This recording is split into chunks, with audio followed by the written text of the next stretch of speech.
De komende 4 jaar worden er rondom in Friesland 8.500 nieuwe iepen planten. Het zijn het samariepen, maar speciaal kweekte, die het resistent binnen in de skimmel die het funest is voor de bjem. De ziekte is volledig onder controle als verwachte. In 2005 zijn alle gemeenten en de provincie en Rijkswaterstaat en de natuurorganisaties bij elkaar gestapt.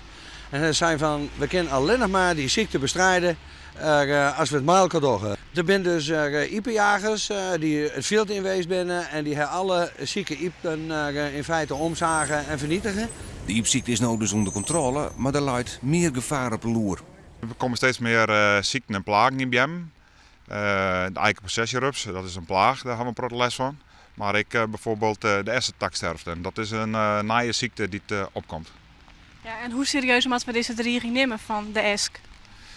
Dat kan, wat nou uiteindelijk naar voren komt, kan dat hele grote gevolgen hebben. En men denkt dat 30 tot 60% van de hele essenopstand uiteindelijk besmet rijdt. En dan degen in zil? Dat is heel waarschijnlijk. De iepenwacht zocht het ik en wil je graag een rol in spelen.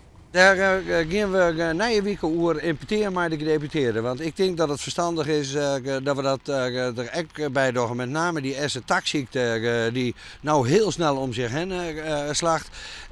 Ik denk dat als we dat ook op deze manier aanpakken, dat we heel succesvol wijzen kunnen voor de toekomst. Er is de kans dat de iepenwacht in de toekomst de bjemmenwacht wordt.